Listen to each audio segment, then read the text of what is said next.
आज की इस अफसोसनाक कहानी को सुनाऊं और बताऊं कि अब तक क्या कुछ हुआ और ये हादसा क्यों कर हुआ होगा, उससे पहले जाको राखे साइयां मार सके ना कोई, ये हैरत अंगेज करिश्मा हुआ एक, जिस एयर इंडिया की इस फ्लाइट में जो अहमदाबाद से लंदन के लिए आज अहमदाबाद के एयरपोर्ट से जिसने उड़ान भरी, उसमें 242 मुसाफिरों और क्रू मेंबर के साथ एक 11A सीट नंबर पर एक शख्स बैठा था जिसका नाम है विश्वास रमेश कुमार। ये ब्रिटिश पासपोर्ट होल्डर हैं, इंडिया घूमने आए थे। दमन दीव घूमने के बाद अपने भाई अजय के साथ आज इसी फ्लाइट में एयर इंडिया के जो क्रैश हुआ है उसमें बैठकर लंदन जा रहे थे। सीट नंबर 11A, इनके भाई की सीट इनके आगे थी। इसके बाद ये प्लेन टेक ऑफ करता है और अगले मिनट भर के अंदर अंदर वहीं एयरपोर्ट के जस्ट बाहर गुजरात के बीजे मेडिकल कॉलेज के कैंपस पर जाकर गिरता है, आग लगती है। और ख़बर यही है कि इस प्लेन में सवार जितने भी मुसाफिर थे उनमें से कोई बच नहीं पाया, लेकिन विश्वास रमेश कुमार, हैरत अंगेज तरीके से करिश्मा हुआ कि इस प्लेन से कूद कर उन्होंने अपनी जान बचा ली। ये जो आप तस्वीर देख रहे हैं, ये घायल शख्स खुद, उस वक्त अहमदाबाद के लोग हैरान हैं जब उन्होंने देखा एक शख्स खून से लथपथ चला जा रहा। उन्होंने उससे पूछा और उसने बताया, फिर उसने कहा कि मैं मुसाफिर हूँ और इसी प्लेन में बैठा था। किसी को यकीन नहीं आ रहा था कि जिस प्लेन के साथ आग का शोला, गुबार, धुएं का और किसी के बचने की कोई दूर दूर तक गुंजाइश नहीं, उसमें से एक शख्स कूद कर यूँ सड़क पर घूम रहा है। फिर बाद में उसे हॉस्पिटल ले जाया गया। ये अस्पताल की तस्वीर है और ये बोर्डिंग पास है विश्वास रमेश कुमार का, जो बता रहा है कि आज दोपहर इसी प्लेन में वो सीट नंबर 11A पर बैठे थे। थोड़ी बहुत चोटें आई हैं, खतरे से बाहर है और खुद ही पैदल चलते हुए ये फिर पुलिस और एडमिनिस्ट्रेशन तक पहुंचे। लोगों को पता चला कि ये इसी प्लेन में सवार थे, फिर उन्हें अस्पताल ले जाया गया। है ना करिश्मा कि जिस हादसे में हर एक की जान चली गई, वहाँ एक शख्स कूद कर अपनी जान बचा लेता है। और ये इसलिए मुमकिन हो पाया क्योंकि विश्वास रमेश कुमार जिस 11A सीट पर बैठे थे, उस सीट के जस्ट बराबर में एग्जिट गेट था प्लेन का। एग्जिट गेट के पास अमूमन थोड़ी सी जगह होती है और ये जगह इसीलिए रखी जाती है ताकि इमरजेंसी हो तो उसे खोला जा सके। जब प्लेन ऊंचाई नहीं पकड़ पा रहा है और उसके बाद धीरे धीरे नीचे जा रहा है, विंडो सीट पर बैठे हुए थे, तो विश्वास को ये लगा कि ये, चूँकि बाहर वो देख रहे हैं सब कुछ कि टेक ऑफ के बाद प्लेन को ऊपर की तरफ जाना चाहिए, ये नीचे की तरफ जा रहा है और वो तमाम इमारतों को देख रहे हैं और उन्हें लग रहा है कि जितना नीचे उड़ रहा उन्हें खतरे का एहसास हो गया और तभी उन्होंने कोशिश की। और इस दौरान ये प्लेन जाकर इस बीजे मेडिकल कॉलेज की हॉस्टल की बिल्डिंग से जाकर टकराती है और उस दौरान तक वो जो प्लेन का पिछला हिस्सा है एक जगह फंस जाता है, अगले हिस्से में आग लग चुकी है, लेकिन एग्जिट गेट खुल जाता है, वो कूदते हैं और फिर वहाँ से दूर अपने आप को भगाते हैं और इस तरीके से हैरत अंगेज तौर पर विश्वास की जान बच जाती है। अब बाहर आने के बाद वो बार बार एक ही बात कर रहे हैं कि मुझे कोई मेरे भाई के बारे में बता दे। अजय नाम उनके भाई का, जो उनकी अगली सीट पर था। लेकिन जो खबर आ रही है, इस प्लेन में जो कुल 242 लोग सवार थे, 230 पैसेंजर, 12 क्रू मेंबर, उनमें से किसी के बचने की उम्मीद नहीं है। जो अहमदाबाद के पुलिस कमिश्नर ने 204 लोगों की मौत की कंफर्मेशन दी है। और इससे भी बड़े अफसोस की बात यह है कि ये प्लेन जिस बीजे मेडिकल कॉलेज के हॉस्टल के ऊपर जाकर गिरा, उस वक्त दोपहर का वक्त था, लंच टाइम था और जो MBBS के स्टूडेंट थे वहाँ खाना खाने के लिए इकट्ठा हुए थे। 4 MBBS के स्टूडेंट्स की मौत की कंफर्मेशन अब तक आई है। करीब 50 घायल हैं स्टूडेंट, उनका इलाज चल रहा है।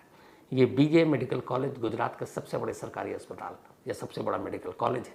यहाँ की फ़ीस बहुत कम है और इसलिए यहाँ बड़ी तादाद में बच्चे आते हैं। तो ये तो करिश्मा हुआ जो विश्वास कुमार जिस तरीके से बचे। अब इस हादसे, इस अफसोसनाक हादसे के बारे में आपको बताता हूँ। जब ये प्लेन टेक ऑफ किया, उसके बाद मिनट भर के अंदर 2 बातें अहमदाबाद एयरपोर्ट के एयर ट्रैफिक कंट्रोल में रिकॉर्ड हुई, जो पायलट ने कहा था, कैप्टन सुमित सभरवाल साहब ने। वो 2 लाइनें थी। पहली थी कि आई एम लूजिंग थ्रस्ट, ये पहली लाइन थी, आई एम लूजिंग थ्रस्ट। और दूसरी लाइन जो 3 बार कहना पड़ता है, उन्होंने 3 बार ही कहा, मेडे मेडे मेडे। बस यही 2 लाइन आखिरी थी और इसके बाद संपर्क टूट गया और फिर इस हादसे की खबर हम सब जानते हैं। तो पायलट ने कंट्रोल खोने से पहले 2 लाइनें बोली, I am losing the thrust and mayday mayday mayday. पहले मेडे की बात। मेडे एविएशन इंडस्ट्री में या एविएशन के फील्ड में वो शब्द है जिसका मतलब ही है कि अब सब कुछ खत्म हो गया। एक पायलट जब किसी प्लेन को लेकर उड़ता है और अगर कोई इमरजेंसी आती है तो ऐसी इमरजेंसी जिसमें मसले को हल किया जा सकता है, कंट्रोल पाया जा सकता है प्लेन पर, उसमें हेल्प मी कहा जाता है। लेकिन जब भी किसी एटीसी को मेडे शब्द सुनाई दे तो समझ लीजिए उसके रोंगटे खड़े हो जाते हैं, क्योंकि एक पायलट मेडे तभी कहता है जब उसके सारे ऑप्शन बंद हो जाते हैं, उसे लगता है कि अब कुछ नहीं बचा, अब कोई कंट्रोल मेरे हाथ में नहीं है, अब आपको जो करना आप करो। और इसीलिए वो मेडे 3 बार बोलता है।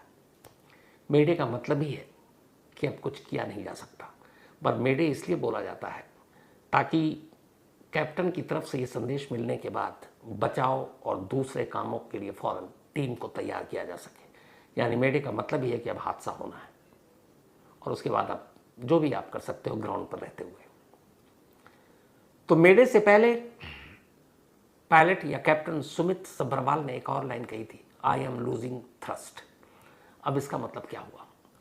तो इसका मतलब वही था जो मैंने आज आपको दिन में बताया, वो ये कि प्लेन को लिफ्ट कराने के लिए जो फोर्स चाहिए, जो ताकत चाहिए, जो थ्रस्ट चाहिए, वो नहीं मिल पा रहा है। प्लेन ऊंचाई नहीं पकड़ पा रहा है। और लूजिंग थ्रस्ट का मतलब यही है कि हम नीचे जा रहे हैं, हम ऊंचाई की तरफ नहीं जा रहे। अब ऐसा क्यों कर हो सकता है? इसकी बहुत सारी वजह हो सकती है, लेकिन जो मेन वजह है वो ये है कि लूजिंग थ्रस्ट, ऊंचाई ना पकड़ना, फोर्स ना मिलना, इसका मतलब है इंजन में कोई खराबी थी। लेकिन फिर ये भी है कि 2 इंजन थे, एक इंजन में खराबी है तो दूसरा इंजन कंट्रोल कर सकता था, तो दूसरे इंजन ने क्यों नहीं किया, ये तो आगे जांच से पता चलेगा। इसके अलावा और भी चीज़ें जिसके ज़रिए इस हादसे के बारे में पता किया जा सकता है। अभी तो राहत और बचाव का काम चल रहा है, लेकिन जैसा मैंने उस वक्त कहा था दिन में, 2-3 तरह की चीज़ें होती हैं जब प्लेन टेक ऑफ करता है और उसके बाद अगर उसको थ्रस्ट नहीं मिल रहा है, यानी कि वो हाइट नहीं पकड़ रहा है, लिफ्ट नहीं हो रहा है। पहला तो ये कि थ्रस्ट नहीं हो रहा है। दूसरा ड्रैग। ड्रैग जो होता है वो पीछे से फोर्स देता है प्लेन को ऊंचाई पकड़ने के लिए। तो अगर पीछे से भी फोर्स नहीं मिल रहा है, ड्रैग नहीं कर रहा है, एक तो थ्रस्ट नहीं हो रहा है, ड्रैग नहीं हो रहा है, तो कुछ प्रॉब्लम है। और जब लिफ्ट ऊपर की तरफ उठा रहा है और लिफ्ट हो ही नहीं रहा है तो भी एक प्रॉब्लम है। इसके अलावा जो वेट होता है अपना, वो वेट भी फोर्स करता है, पुश करता है। प्लेन का वेट काफ़ी होता है और ये सारी चीज़ें मिलकर पुश करती हैं। लेकिन टेक ऑफ की स्पीड 300 किलोमीटर के आसपास रनवे पे दौड़ने के बावजूद अगर पायलट ने इसको थ्रस्ट जो है लूज कर रहा था, तो इसका मतलब है कोई ना कोई तकनीकी खामी है। हालांकि 7878 ये जो प्लेन था, ये दुनिया में पहली बार हादसे का शिकार हुआ। इसके बारे में कहते हैं कि इसमें ऐसी गलतियां हो ही नहीं सकती हैं। और अभी भी जो एक्सपर्ट कह रहे हैं कि उसमें यह है कि शायद इसके पीछे इंसानी गलती भी हो सकती है। लेकिन अब इंसानी गलती है या फिर मशीन की गलती है, ये सब तो आने वाले वक्त में पता चलेगा। लेकिन पूरी इस हादसे को समझने के लिए जो भी एक्सपर्ट्स के साथ बातचीत हुई, आपको सिलसिलावार वो बताना चाहता हूँ।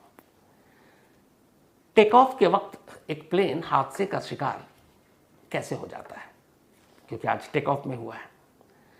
असल में टेक ऑफ सबसे रिस्की चीज़ होती है, क्योंकि ये विमान जो है, ये जो प्लेन है, ये रनवे पर ग्राउंड से एक हाई स्पीड पकड़ता है उड़ने के लिए। और पायलट के पास बेहद कम वक्त होता है। रनवे जहाँ पे स्टार्टिंग पॉइंट है और वो एंड पॉइंट जहाँ से प्लेन को लिफ्ट करना है, मतलब ऊपर उड़ना है, पहिया अब रनवे को छोड़ देगा। तो स्टार्टिंग पॉइंट से एंड पॉइंट जो है, लिफ्ट वाला पॉइंट और स्टार्टिंग पॉइंट, इसको कवर करने में पायलट के पास मुश्किल से 5 से 10 सेकंड का वक्त होता है। प्लेन की स्पीड लगातार स्टार्टिंग पॉइंट के बाद तेज़ी होती जाती है और मैक्सिमम 300 किलोमीटर पर आवर के हिसाब से जाती है। तो अब जैसे ही स्टार्टिंग पॉइंट से टेक ऑफ के लिए एक प्लेन तैयार होता है, इंजन स्टार्ट हुआ और अभी स्पीड पकड़ रही है, अभी रनवे पे दौड़ना है उसको, पहले कार या बस या गाड़ी की तरह, क्योंकि अभी तक वो हवा में नहीं है। तब उस वक्त एक पायलट को देखना होता है स्टार्टिंग पॉइंट पे इंजन और उस स्पीड के हिसाब से कि पहला इंजन बिल्कुल सब काम कर रहा है, क्योंकि इंजन सब कुछ चेक होता है टेक ऑफ से पहले, तो वो सारी चीज़ें देखते हैं। इसके बाद रनवे ठीक है, खाली है, कोई अवरोधक तो नहीं है, बीच में कोई प्लेन तो नहीं आ रहा ताकि टकराए नहीं, क्योंकि स्पीड इतनी है। तीसरा, मौसम बहुत बड़ा रोल प्ले करता है, क्योंकि हवा का रुख और हवा, ये सारी चीज़ें मैटर करती हैं। थ्रस्ट इसीलिए है क्योंकि हवा का इसमें बहुत बड़ा रोल होता है। इसके अलावा विमान के सिस्टम जो है अंदरूनी, वो सारे अपनी जगह पे काम कर रहे हैं कि नहीं कर रहे हैं। और इन सारी चीज़ों को जब एक बार पायलट देख लेता है कि सब ओके है हर तरफ से, ग्राउंड स्टाफ तो क्लियरेंस दे ही देते हैं, लेकिन जब पायलट और को पायलट अपनी सीट पर होते हैं और अब टेक ऑफ ले जा रहे हैं, तो इन सारी चीज़ों को, चाहे वो इंजन हो, चाहे वो रनवे हो, चाहे वो मौसम हो, चाहे वो बाकी सारे सिस्टम हो, उनको चेक करने के बाद ही रनवे पर प्लेन को दौड़ाया जाता है। और उस दौड़ाने के बाद अब टेक ऑफ के दौरान प्लेन कैसे क्रैश कर सकता है, क्या वजह हो सकती है? तो पहली वजह हो सकती है इंजन का फेल होना। टेक ऑफ के दौरान इंजन के ऊपर काफ़ी प्रेशर होता है, क्योंकि आप ग्राउंड पर हैं, आपको स्पीड पकड़नी है, प्लेन का अपना एक वेट होता है। अगर सपोज अहमदाबाद से जो ये लंदन की फ़्लाइट है, इंटरनेशनल फ़्लाइट में एक पैसेंजर 2 बैग मिनिमम जो वेट कैरी कर सकता है 23 kg, तो पर पर्सन 46 kg का लगेज होता है, 2 बैग। और जो इतनी दूरी का सफ़र करते हैं US UK, तो जाहिर सी बात है वो 46 kg एवरेज लेकर ही चलते हैं। अब 230 पैसेंजर्स हैं, अब 230 पैसेंजर के हिसाब से आप 46 पर पैसेंजर जोड़ लीजिए कितना वेट होगा, तो उसका अपना, प्लेन का अपना वेट। तो अब ऐसे वक्त में रनवे से प्लेन को, इस भारी भरकम प्लेन को लेकर उड़ना है, तो पहला इंजन का फेल होना, दूसरा बर्ड हिटिंग, क्योंकि जो चिड़िया या बर्ड्स हैं ये बहुत ऊंचाई पर नहीं मिलते हैं, ये ख़ास ऊंचाई तक ही रहते हैं, और शहरी आबादी या एयरपोर्ट जहाँ बस्तियाँ होती हैं वहीं मिलते हैं, सुनसान जगह पर नहीं उड़ते। तो एयरपोर्ट के आसपास अमूमन घर होते हैं, बस्तियाँ होती हैं, होटल होते हैं, तो वहाँ पर बर्ड हिटिंग का ज़्यादा खतरा होता है। इसलिए bird hitting generally take off या फिर लैंडिंग के वक्त इसका खतरा बना रहता है। तो दूसरा है बर्ड हिटिंग। तीसरा है फ्यूल प्रेशर। फ्यूल प्रेशर की प्रॉब्लम खासतौर पर गर्मी के मौसम में ज़्यादा होती है, क्योंकि आप लंबी दूरी की जब फ्लाई करते हैं तो आपका टैंक फुल होता है। अब अहमदाबाद से लंदन की दूरी अराउंड 7000 किलोमीटर है, 9500 किलोमीटर तक नॉन स्टॉप ये जो 7878 है, जो अहमदाबाद से जिसने उड़ान भरी, वो उड़ सकता है। और जनरली अगर आप सपोज दिल्ली से मुंबई भी जा रहे हैं तो भी फ्यूल टैंक में उतनी ज़रूरत ना हो तो भी ज़्यादा लेकर चलते हैं इमरजेंसी के लिए, कल को रन में बिजी हो या कोई और बात हो, बहुत सारी चीज़ें हो सकती हैं, आपको हवा में घूमना पड़ सकता है, तो इसलिए। तो मैन्युफैक्चरिंग डिफेक्ट 787 को लेकर कुछ आया था पहले कि इसकी बैटरी में कुछ प्रॉब्लम है, और एक प्लेन तो खड़े खड़े उसमें कुछ आग लग गई थी। फिर वापस इसको बुलाया गया, कुछ महीनों के लिए 787 की उड़ान पर रोक लगा दी गई, चेक किया गया और फिर इजाज़त दे दी FAA ने, जो ऐसी चीज़ों पे नज़र रखती है। तो मैन्युफैक्चरिंग डिफेक्ट, तो इंजन फेलियर, बर्ड हिटिंग, इसके अलावा मैन्युफैक्चरिंग डिफेक्ट, साथ ही एक और चीज़ हो सकती है जिससे टेक ऑफ में क्रैश कर सकता है, और वो है पायलट की गलती। पायलट की गलती एविएशन क्रैश में एक बड़ा रीज़न माना जाता है, और ख़ास तौर तब जब मामला टेक ऑफ का हो। उसकी वजह यह है कि टेक ऑफ के दौरान पूरा प्लेन पायलट के कंट्रोल में होता है, हर चीज़ पायलट को देखना होता है, लेकिन मुसीबत यह है कि पायलट के पास वक्त बहुत कम होता है, सेकंड के 100वें हिस्से में जजमेंट और फैसला लेना होता है कि अगर आपने स्टार्टिंग पॉइंट से स्टार्ट किया, लिफ्ट पॉइंट तक आपको वो प्लेन उड़ना है, स्पीड इतनी मेंटेन करनी है, रनवे की लेंथ क्या है, लिफ्ट पॉइंट पर जाकर कब एकदम एक्यूरेट टाइम पे आपको ऊपर उठना है, और अगर इस बीच में जब आपने स्टार्टिंग पॉइंट ले लिया और कुछ हो गया और स्पीड आप पहुंच गए मैक्सिमम, तो उस वक्त भी सेकंड का 100वां हिस्सा था जब आपको डिसीजन लेना होता कि आगे क्या करना है। तो ऐसे में इसीलिए हमेशा एक्सपीरियंस्ड और ऐसे पायलट की बड़ी अहमियत होती है। हालांकि कैप्टन सुमित सब्बरवाल एक एक्सपीरियंस और सीजन पायलट थे, और उनको उड़ाने का काफ़ी लंबा एक तजुर्बा रहा है। अब एक सवाल ये भी है कि जो रनवे पर टेक ऑफ के दौरान कौन सी ऐसी चीज़ें होती हैं जो ख़तरनाक हो जाती हैं और कौन सी चीज़ों का ख्याल रखना होता है। तो स्पीड इंडिकेटर और थ्रॉटल पावर लेवल, ये बड़ी इंपॉर्टेंट होता है जब आप, ये थोड़ा सा टेक्निकल शब्द है, लेकिन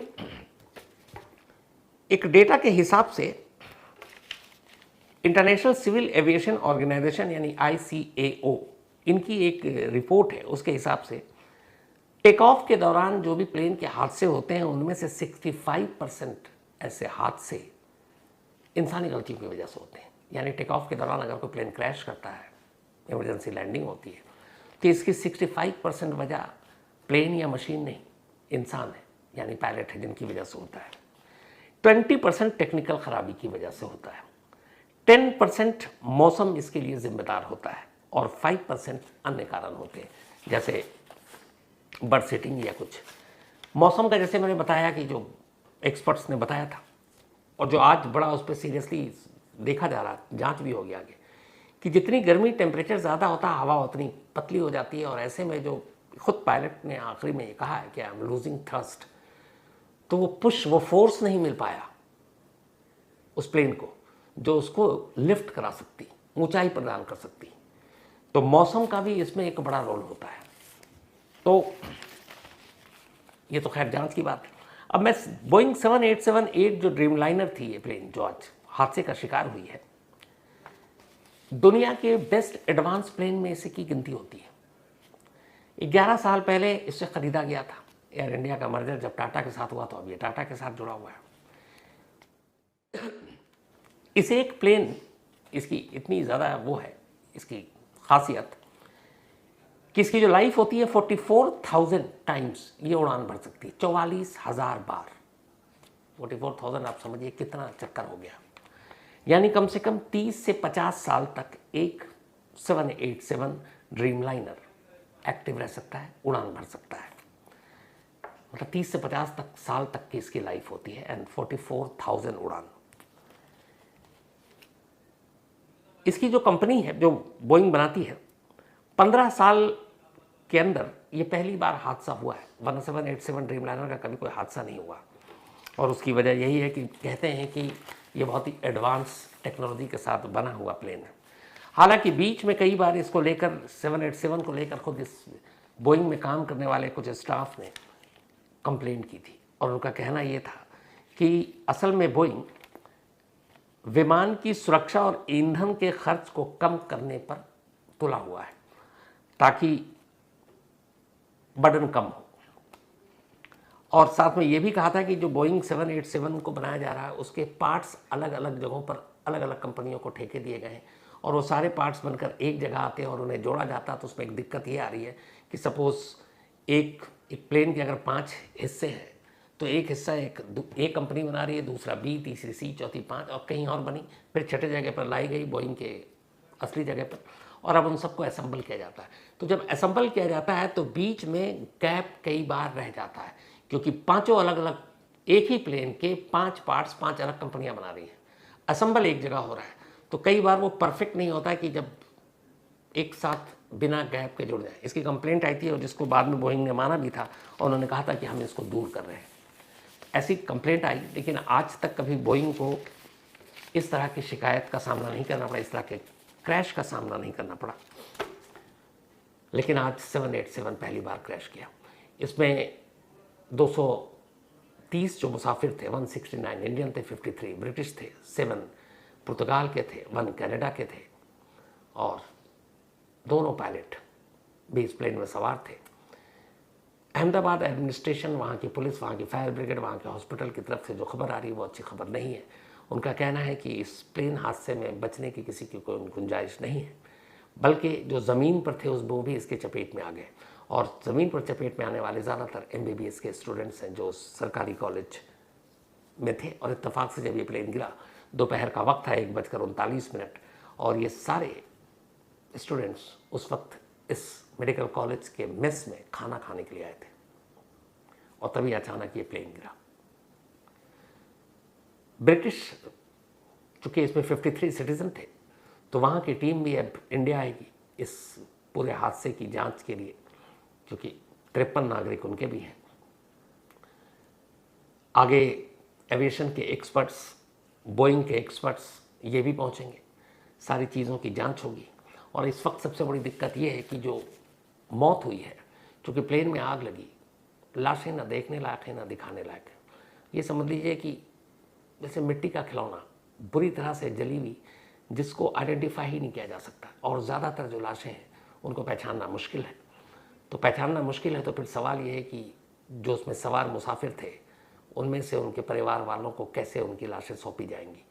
तो अहमदाबाद और गुजरात सरकार, अहमदाबाद पुलिस, एविएशन ने जो भी इस प्लेन में सारे मुसाफिर सवार थे उनकी फैमिली से ये रिक्वेस्ट की है, आने वाले वक्त में उन्हें बुलाया जाएगा, उनके डीएनए सैंपल लिए जाएंगे और डीएनए के ज़रिए ये पता किया जाएगा। लेकिन कई लाशें तो कटी फटी और कई लाशें ऐसी हैं कि वो साबुत भी नहीं है। तो ये भी एक अजीब तथ्य है। तो डीएनए के ज़रिए अब इन लाशों की शिनाख्त होगी और फिर उनके घर वालों को सौंपी जाएगी। पता नहीं एक लाश के कितने टुकड़े किसके हिस्से में आएंगे।